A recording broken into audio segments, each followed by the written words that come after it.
कहानी की स्टार्टिंग में हमें कैडी नाम की लड़की को दिखाया जाता है जो कि एक अनजान रोड पर किसी से लिफ्ट मांगने की कोशिश कर रही होती है। अब एक ट्रक ड्राइवर कैदी को देखकर अपना ट्रक रोक लेता है और कैदी उसमें बैठ जाती है, लेकिन आगे चलने पर वो ट्रक ड्राइवर कैदी को गलत तरह से टच करने लगता है, जिससे कैदी समझ जाती है कि आखिर वो ट्रक ड्राइवर चाहता क्या है। इसलिए कैदी भी उसके साथ फ्लर्ट करना शुरू कर देती है और वो उस ट्रक ड्राइवर के सारे कपड़े निकाल देती है। इसके साथ ही वो उसके शूज निकाल कर ट्रक से बाहर फेंक देती है। अब इससे पहले वो ट्रक ड्राइवर कैदी के साथ कुछ कर पाता, वो उसके सारे कपड़े लेकर ट्रक से उतरकर भाग जाती है, जिस पर ट्रक ड्राइवर बहुत गुस्सा हो जाता है। अब कैदी पहाड़ी से घर को देखती है, इसलिए वो उस घर के पास चली जाती है, लेकिन उस घर का मालिक नहीं था, इसलिए वो घर के बाहर बैठकर उसके आने का इंतजार करने लगती है। अब थोड़ी देर के बाद इस घर का मालिक आता है, जिसका नाम जेस है।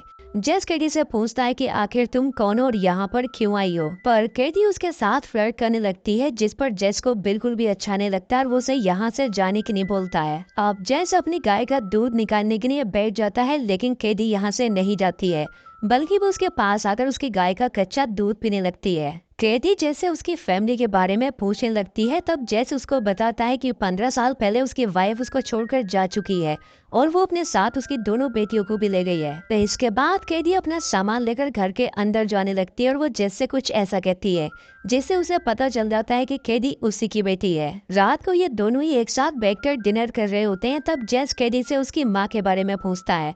इसके साथ ही वो उससे कहता है कि आखिर तुम यहाँ पर क्यों आई हो। तब कैदी जेस को बताती है कि हम दोनों बहनों को पालने के लिए हमारी माँ ने बहुत सारे लोगों के साथ संबंध बनाए थे और मैं भी जब स्कूल में थी तब एक लड़के से प्यार करने लगी, जिसने मुझे प्रेग्नेंट कर दिया, इसलिए अब मेरे पास 2 महीने का एक बच्चा भी है। इसलिए समाज के लोग मुझे अच्छी नजरों से नहीं देखते हैं, जिसकी वजह से मुझे अपना घर छोड़ना पड़ा। जैस जब कैदी से उसके बच्चे के बारे में पूछता है, तब वो उससे कहती है कि मेरा बच्चा मेरी सिस्टर के पास है। ये सब सुनने के बाद जेस भी कैदी को यहाँ से जाने के लिए बोलता है, लेकिन वो काफी रिक्वेस्ट करने के बाद किसी तरह से जेस को यहाँ पर रहने के लिए मना लेती है। अब सोने से पहले कैदी जब अपने कपड़े चेंज कर रही होती है, तब जेस उसकी परछाई को देख रहा होता है। जेस खुद पर कंट्रोल नहीं कर पाता है, इसलिए वो उसे साइड विंडो से जाकर देखने लगता है। अगली सुबह कैदी उस जगह पर जाती है जहाँ पर जेस सिल्वर माइन पर गार्ड की जॉब करता है। कैदी को देखकर जेस उसके पास दौड़ कर आता है और उसे बताता है कि इस माइन में इतनी सिल्वर नहीं है जितनी पहले हुआ करती थी,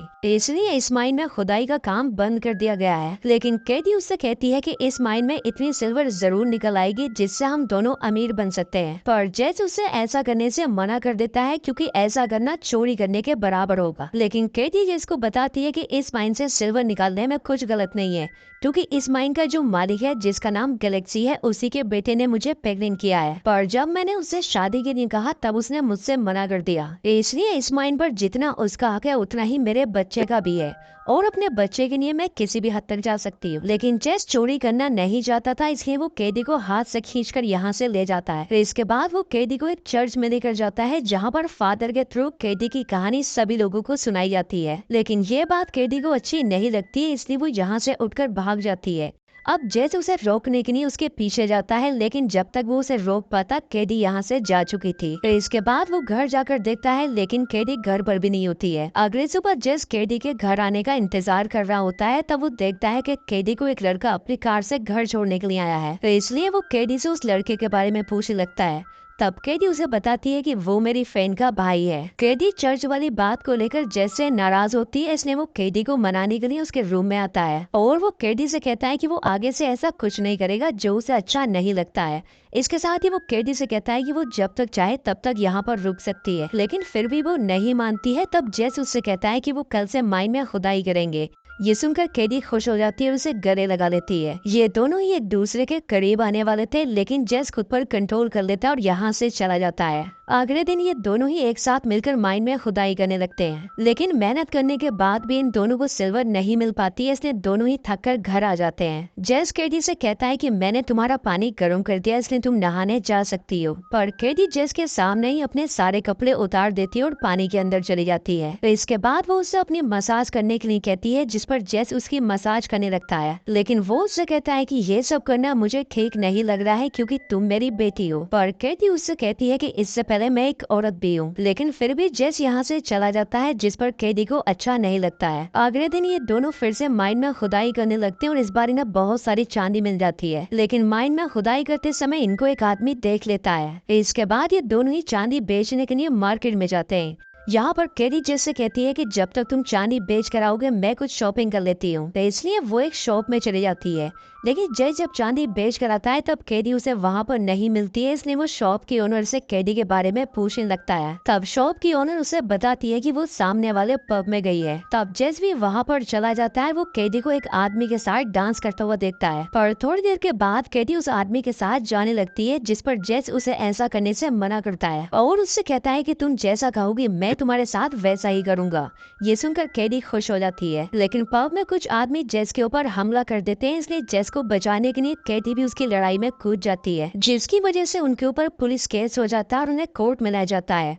पर जज उनके ऊपर फाइन लगाकर दोनों को ही छोड़ देता है। घर जाते समय कैदी और जेस दोनों ही काफी खुश होते हैं। घर पहुंचकर कैदी देखती है कि उसकी बड़ी बहन जेनी उससे मिलने आई है।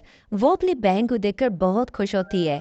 जेनी अपने साथ कैदी के 2 महीने के बच्चे को भी लेकर आई होती है। कैदी अपने बच्चे को जेस को दिखाने लगती है, लेकिन जेस उसे देखने में बिल्कुल भी इंटरेस्टेड नहीं होता है और वो अंदर चला जाता है। लेकिन वो कैदी के बच्चे से ज्यादा देर तक नाराज नहीं रहता है, क्योंकि कैदी जब उसे अपना बच्चा देती है तब वो उसे अपनी गोद में उठा लेता है। वो बच्चे के पेट पर एक रेड निशान देखता है, जिसके बारे में वो कैदी से पूछने लगता है। तब वो उसको बताती है कि ये निशान जब से वो पैदा हुआ है तभी से उसके पेट पर है।